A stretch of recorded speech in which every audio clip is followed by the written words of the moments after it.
शान्तिमिरन्धस्य ज्ञानञ्जनशलाकया चक्षुरुन्मिलितं येन तस्मै श्रीगुरुवे नमः। हरे कृष्णा कृष्णा कृष्णा हरे हरे, हरे राम राम राम हरे हरे। तो कल हमने श्री श्री राधा रस सुधानिधि के 90 श्लोक पे चर्चा करी थी। स्वरूपाभीष्ट श्रीपाद ने अपने स्फूर्ति में उस श्लोक में रास अभिसारिका ब्रज सुंदरियों के माधुर्य का विचित्र आस्वादन प्राप्त किया था। जैसे हमने कल चर्चा करी थी कि श्रीपाद के हृदय में रास लीला महोत्सव जो है उसकी छवि जो है उनके हृदय में स्फुरित हुई है, और उसमें कोई क्रम से नहीं बल्कि कल जो उन्होंने केवल इतना ही रास लीला में स्फुरण हुआ कि किस प्रकार जो ब्रज सुंदरियाँ हैं, जो अभिसारिका हैं, नायिका हैं, जो इत्यादि सखियाँ हैं, जिनका श्री कृष्ण ने आह्वान किया अपनी वेणु रव से, वो सब जब वहाँ पे भागती हुई आई। ये भागवतम में भी इसकी चर्चा थोड़ी की गई है, पर केवल 7-8 श्लोक में ही है भागवतम में ये चर्चा, 10वें स्कंद के 29वें अध्याय में।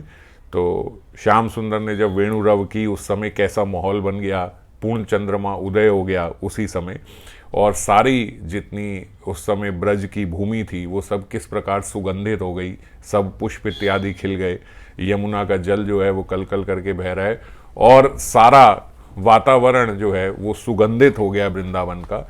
और उस सुगंधित वातावरण में जो ब्रज सुंदरियां हैं वो किस प्रकार, किन भंगिमाओं से और किस अनुराग के साथ रास में प्रवेश कर रही हैं, ये सारा श्रीपाद ने पिछले श्लोक में चिंतन किया।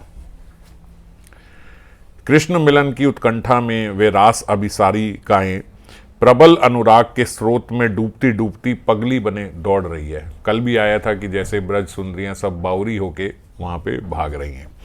तो आज आगे श्रीपाद इस श्लोक में किशोरी जी पे चिंतन कर रहे हैं। जैसे पिछले श्लोक में ज़्यादा चिंतन जो है वो सारी ब्रज सुंदरियों के अभिसार का था, और आज किशोरी जी पे चिंतन है।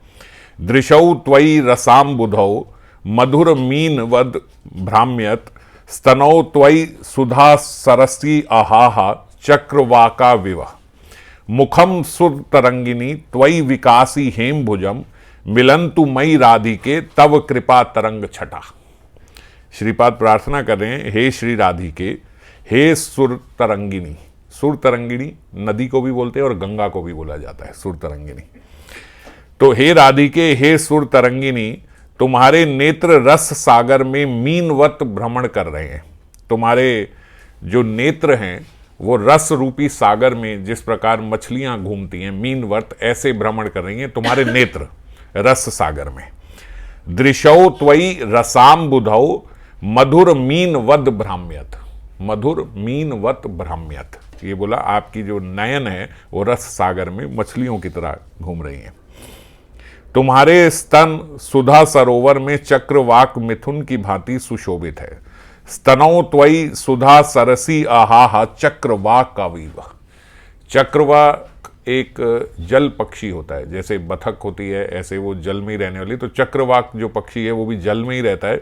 और चक्रवाक से ही तुलना क्यों की किशोरी जी के स्तनों की, क्योंकि जो चक्रवाक पक्षी है वो हमेशा जोड़े में ही रहता है। कभी भी हम देखेंगे तो वो सदा चक्रवाक पक्षी हमेशा जोड़े में ही मिलेंगे, वो विचरण भी जोड़े में ही करते हैं। तो इसीलिए स्तनों त्वयि सुधा रस, जो सुधा जो अमृत रूपी सरोवर है उसमें आपके स्तन जो हैं वो चक्रवाक पक्षी की तरह, जल पक्षी की तरह। तुम्हारा वदन प्रफुल्ल स्वर्ण कमल सा मनोहर है। मुखम सुर तरंगिनी त्वयि विकासी हेमाम्बुज, अंबुज कमल और हेमाम्बुज मतलब गोल्डन, तो स्वर्ण रंग का जो कमल है उस प्रकार आपका मुखार बिंद मनोहर है। मैं तुम्हारी कृपा तरंग छटा की कामना करता हूं। मिलंतु मई राधिके तव कृपा तरंग छटा, आपकी कृपा तरंग छटा की, एक कृपा तरंग छटा की आपकी मैं प्रार्थना करता हूं कि वो मुझे प्राप्त हो जाए।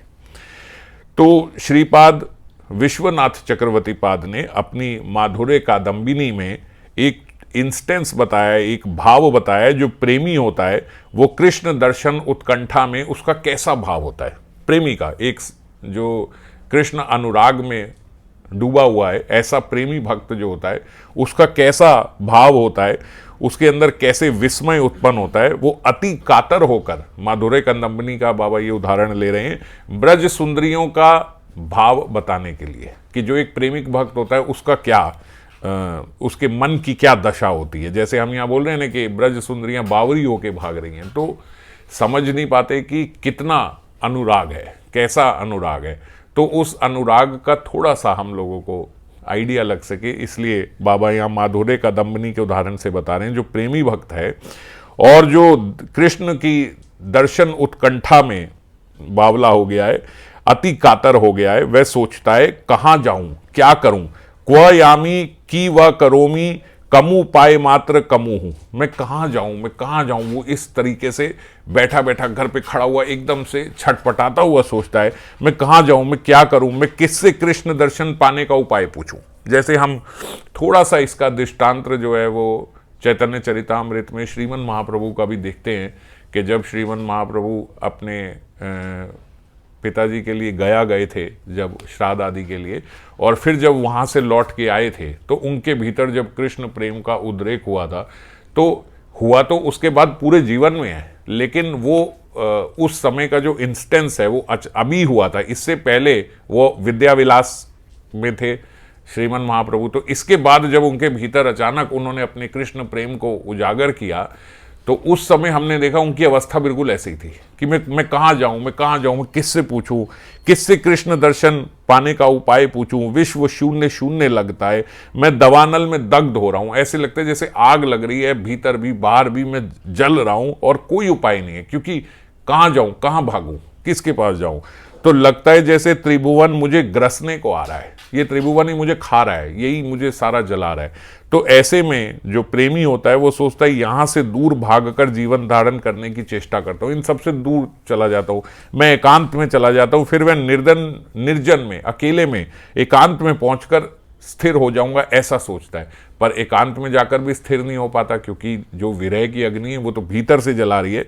तो रोते रोते प्रार्थना करता है कि हाँ प्रभु, हे कमल आनंद, तुम्हारे श्री अंग परिमल से समस्त वृंदावन सुवासित हो रहा है। अब देखो जो भाव आ रहा है, ये भाव कैसे आता है, जब उसके भीतर कोई स्फूर्ति होती है, जब इतना विरह अनल हो जाता है, जब विरह से इतना हृदय जलने लगता है, तो वो जलन जो है, जैसे कल भी हमने सुना कि कुछ गोपियों के हृदय में वो विरह की ज्वाला ऐसी लगी जब उनके पतियों ने, उनके घर वालों ने उन्हें जाने नहीं दिया, तो उस विरह ज्वाला से सारे जितने हमारे प्रारब्ध होते हैं वो नष्ट हो जाते हैं।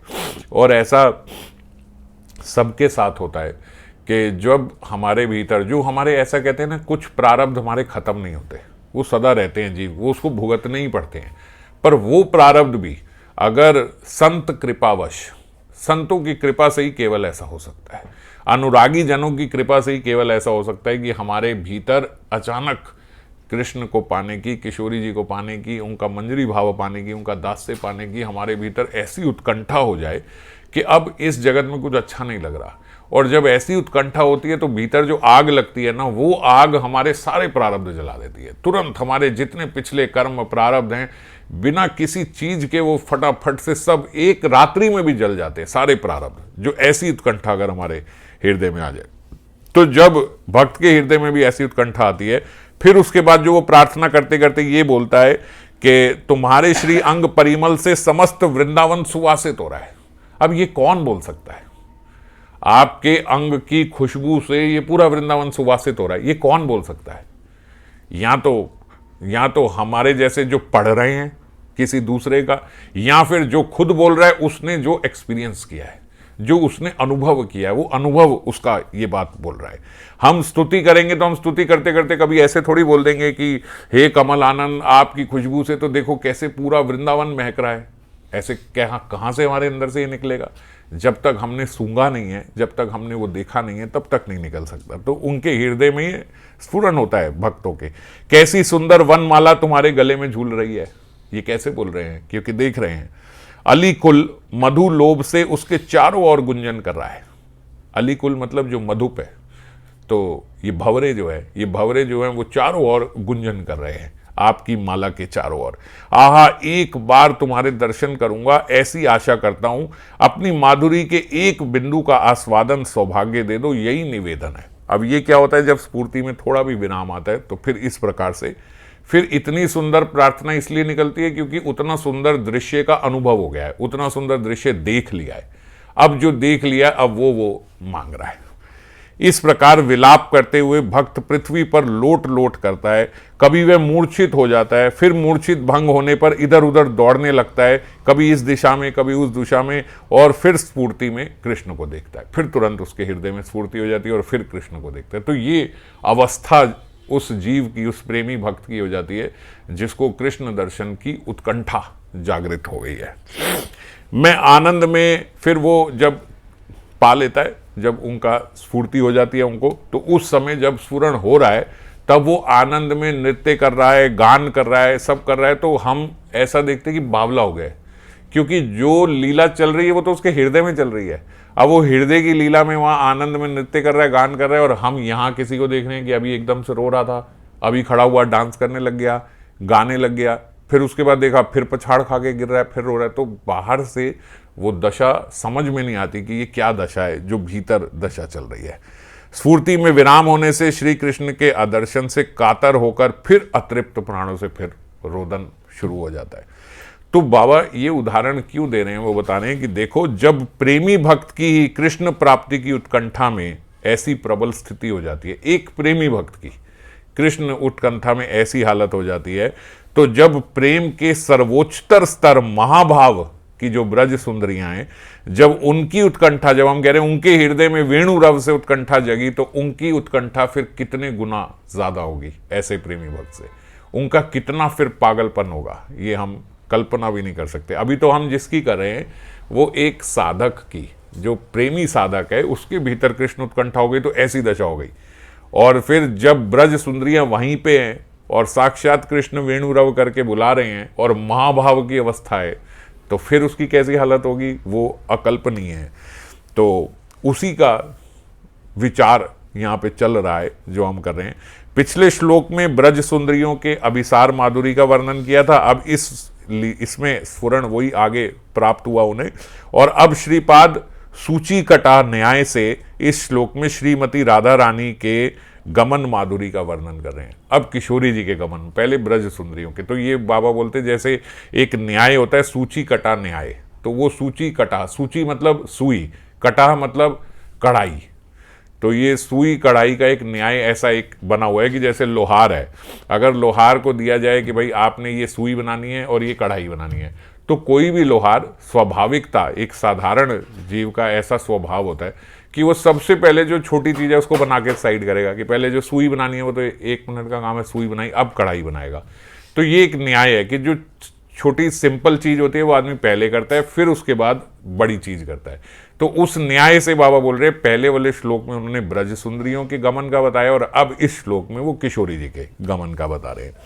और श्लोक में बोला राधिके और सुर तरंगिनी, हे राधे हे सुर तरंगिनी। तो ये भी जो संबोधन किए हैं, ये संबोधन भी एक अर्थ से किए हैं। पहले बोलते हे श्री राधे, क्यों श्री राधे बोला, क्योंकि इसका मर्म क्या है, राध धातु आराधना है, जो तुम्हारे जैसी कृष्ण आराधना और कोई नहीं कर सकता जैसी तुम करते हो। इतनी किशोरी जी के जो आराधना है वो श्याम सुंदर को इतनी प्रिय है और वो सर्वोच्च आराधना करने वाली हैं कि रासेश्वरी का आस्वादन करने के लिए ही रास रसिक के हृदय में रास की वासना जागृत होती है। कृष्ण के हृदय में ये जो रास करने की जो उत्कंठा है, जो वासना है, जो इच्छा जागृत हुई है, ये हुई केवल किशोरी जी से क्रीड़ा करने के लिए, रासेश्वरी से क्रीड़ा करने के लिए।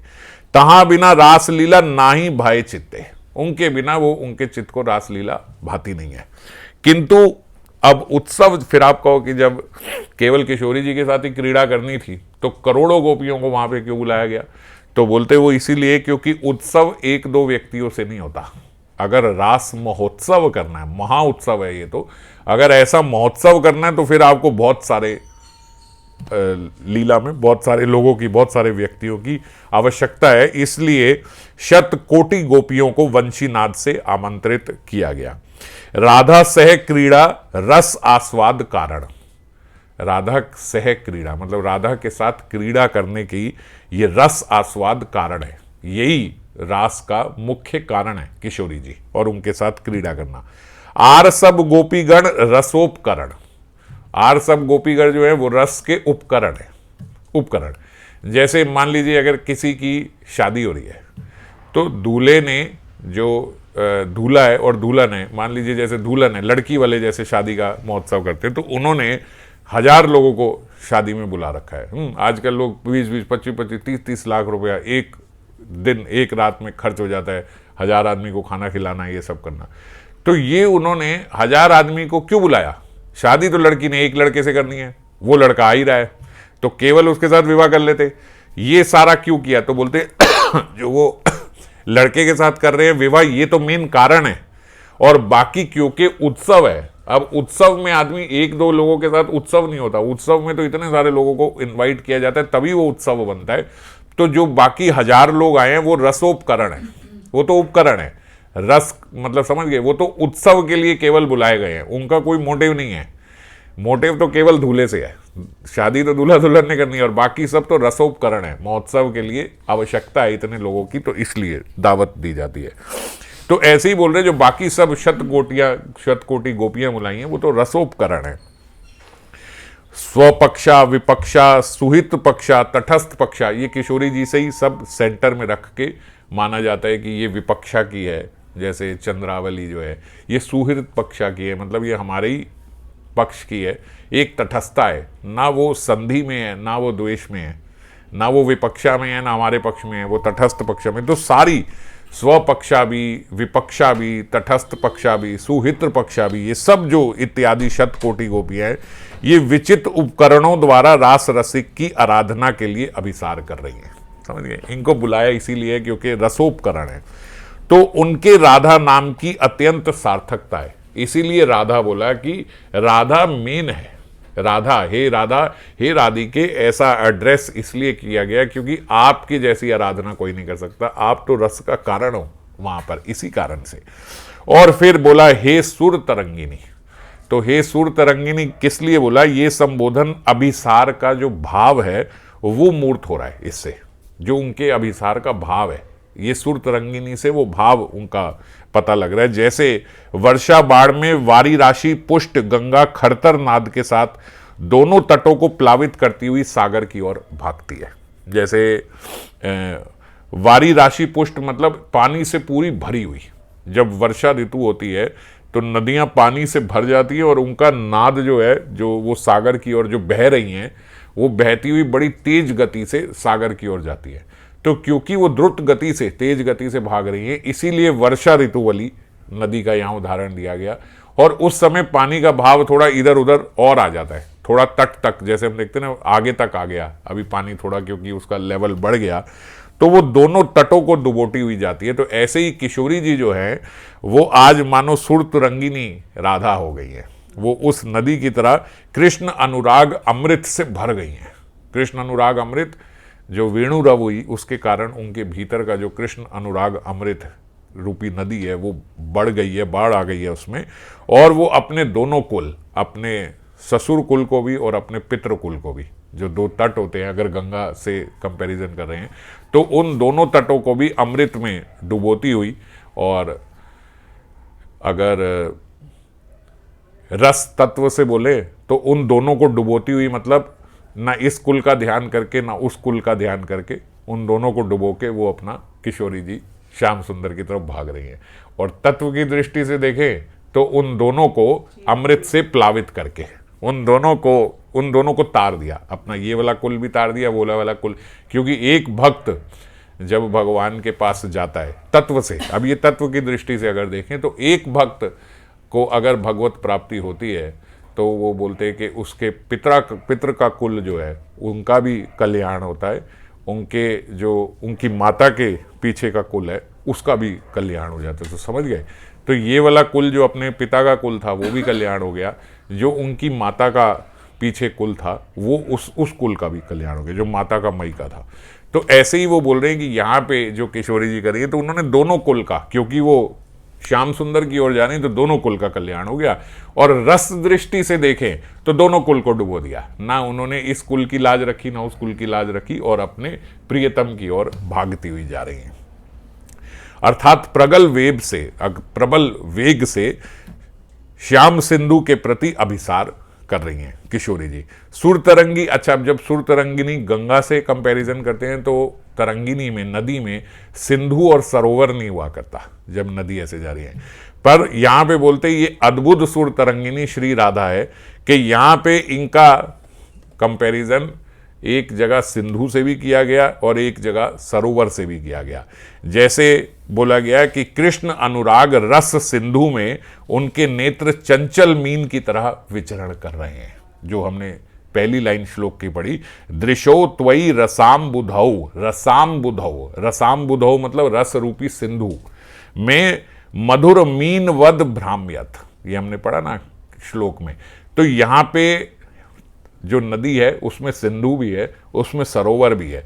सिंधु से उनकी तुलना की गई कि किस प्रकार रस सिंधु में उनके नयन तैर रहे हैं, और फिर उसके बाद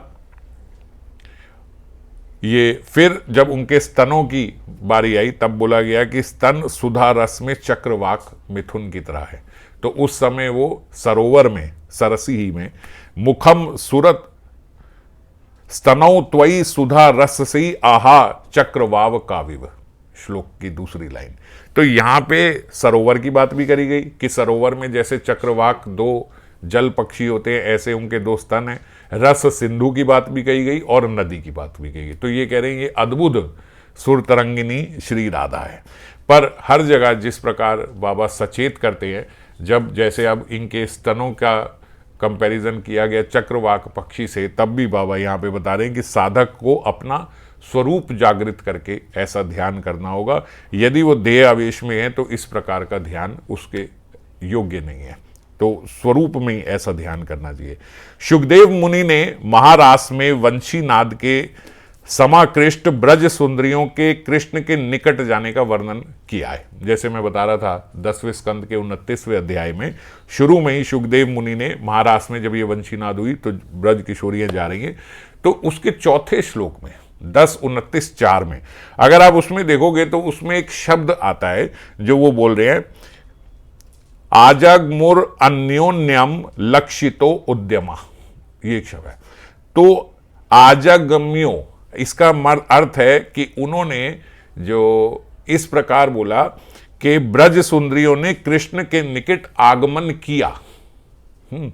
अब जब हम यहां पे बैठ के चर्चा कर रहे हैं तो हम बोलेंगे कि ब्रज सुंदरियां जो हैं वो कृष्ण की ओर भागती हुई गई, ऐसे ही संबोधन किया जाएगा कि श्याम सुंदर ने वंशी नाद की और सारी ब्रज सुंदरियां जो हैं वो भाग के कृष्ण की ओर गई।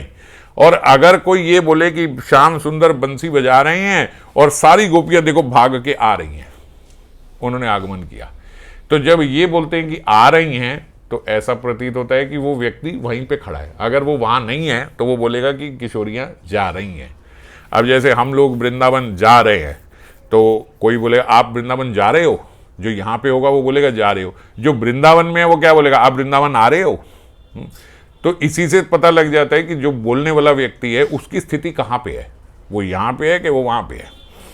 तो परम मधुर रस लीला वर्णन में प्रवृत्त होकर शुकदेव स्वयं को श्री कृष्ण के निकट ही देख रहे हैं। जब वो ऐसा वर्णन कर रहे हैं तो वो वहीं पे हैं, गोपीनाथ के निकट उपस्थित होकर गोपियों का आगमन साक्षात देखकर वर्णन कर रहे हैं। बाबा बोलते वे यदि गंगा तीर पर ही रहते, जहां गंगा तीर पर वो भागवतम सुना रहे हैं, गंगा तीर, यदि वे गंगा तीर पर ही रहते तो गोपियों के गमन को आगमन ना कहते। अगर वो आगमन बोल रहे हैं इसका मतलब वो यहां गंगा तीर पे नहीं है, वो यमुना तट पे है। अभी वो श्याम सुंदर के साथ खड़े हैं, इसीलिए बोल रहे हैं कि ऐसे ऐसे करके गोपियां आ रही हैं, नहीं तो बोलते ऐसे ऐसे गोपियां जा रही हैं। तो साधक भक्त को भी बाबा बोलते इसी प्रकार सिद्ध स्वरूप में अभिमान में, अपने सिद्ध स्वरूप के अभिमान को जागृत कर कर गोपी भाव भावित चित्त से ही इन लीलाओं का स्मरण करना होगा। ऐसे नहीं कि बाहर बाहर से हम कर रहे हैं, बिल्कुल उसी सीन में अपने आप को वहीं स्थित करके फिर उसका चिंतन करना होगा। क्योंकि हमारे आचार्य पादों ने भी ऐसे ही किया है तो जब हम इस प्रकार से करेंगे तो हमारा वही भाव साधारण हो जाएगा। हमें इनके भावों को समझना है कि कहाँ पे रह के किस प्रकार चिंतन करें। बिल्कुल वही चिंतन करेंगे तभी उनके भाव, उनका अनुभव हमारे भीतर आएगा। अगर सिर्फ इतने सही डिफरेंस रह गया कि वो वहां रह के चिंतन कर रहे हैं और हम यहां रह के देख रहे हैं, तो बात बनेगी नहीं। कितना फर्क हो गया, हम दोनों ऑपोजिट साइड्स पे हो गए, वो उधर है और हम इधर है।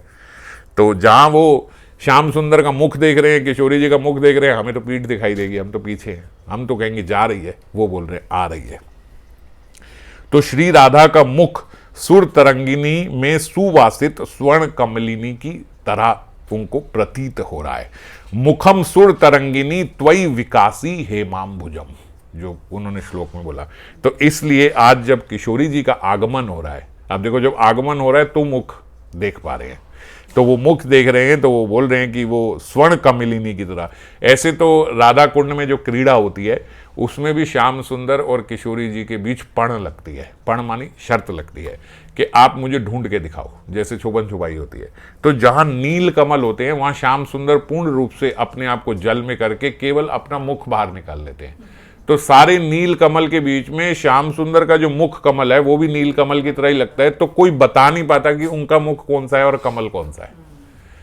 तो जब कोई बता नहीं पाता तो तब बोलते किशोरी जी चालाकी से जो जितने पक्षी हैं जो बैठे हुए हैं डाल डाल पे, उन पक्षियों की ओर देखती है। तो वो पक्षी श्याम सुंदर की ओर ही देख रहे हैं, बाकी कमल की ओर नहीं देख रहे। तो वो उन पक्षियों से पहचान जाती है कि ये श्याम सुंदर का मुख है। और फिर किशोरी जी कहती है अच्छा मुझे ढूंढो। तो वहां जितने भी हेमाम्बुज हैं, जितने स्वर्ण रूपी कमल हैं, उनके बीच में किशोरी जी पूर्ण रूप से जल के अंदर जाके अपना मुख बाहर निकाल लेती है। तो वो स्वर्ण कमल जैसा उनका मुख है, वो पता नहीं लगता। तो श्याम सुंदर भंवरों से देख लेते हैं, जो सारे भंवरे हैं वो सारे पुष्पों को छोड़कर किशोरी जी के मुख के ऊपर गुंजार कर रहे हैं। तो जब वो कर रहे हैं तो वो समझ जाते हैं कि ये है, क्योंकि कमल के जो खुशबू है, जो परिमल है, उससे तो कई गुना ज्यादा किशोरी जी के मुख कमल के। तो सारे भंवरे उन कमलों को छोड़ के किशोरी जी के मुख के ऊपर गुंजन करने लगते, तो वो समझ जाते हैं कि ये किशोरी जी का मुख है। तो आज ऐसे ही किशोरी जी का जो मुख है वो स्वर्ण कमल के समान दिख रहा है, जिनका वदन कमल प्रफुल्लित कमल वन की सुषमा का लंघन करता है, कमल वन की सुषमा का भी लंघन करता है, ऐसा उनका मुख है। उज्ज्वल नीलमणि में ऐसा बताया गया। सहसा जब वो ये देख रहे थे तो श्रीपाद की स्फूर्ति में विराम आ गया। श्रीपाद हाहा कर उठे, साधक वेश में मैं अपने को इस लीला के लिए अयोग्य समझ रहे हैं।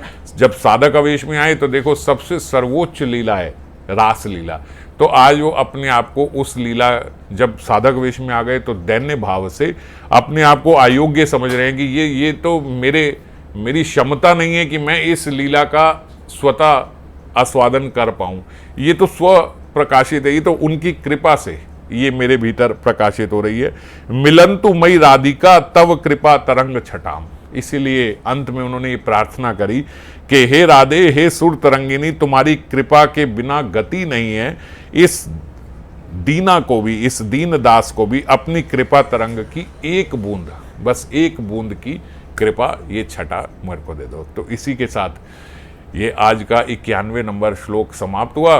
और आज ये हमारा जो नियम था कार्तिक का, वो कार्तिक का नियम भी हमारा पूर्ण हुआ। 62वें श्लोक से हमने चर्चा शुरू करी थी एकादशी से, और एकादशी पे ही हमारा ये 91वें श्लोक जो है ये हो गया। लगभग 30 श्लोक ये पूर्ण हो गए 30 दिन में, गुरुदेव की कृपा से, भगवान की कृपा से। अगर कोई अनुवाद या उसमें गलती हुई हो तो गुरुदेव क्षमा करें। जो मेरी थोड़ी बंगला भी थोड़ी ख़राब है, संस्कृत भी ख़राब है, तो उच्चारण में और उसमें तो बिल्कुल गलती होती ही है, हुई है, तो उसके लिए क्षमा प्रार्थी हूँ। और आगे हम लोग इसको आज 91 तक हुआ है, हमने ये सोचा था कि गुरुदेव की कृपा से 100 तक पूरा करेंगे। तो बीच बीच में अब उतना रेगुलर शायद नहीं रहेगा, मगर इसी मास में, इसी एक महीने में, नवंबर में हम लोग पूरा 100 तक तो इसको पूर्ण करके फिर आगे गौर कथा प्रारंभ करेंगे। जय राधे।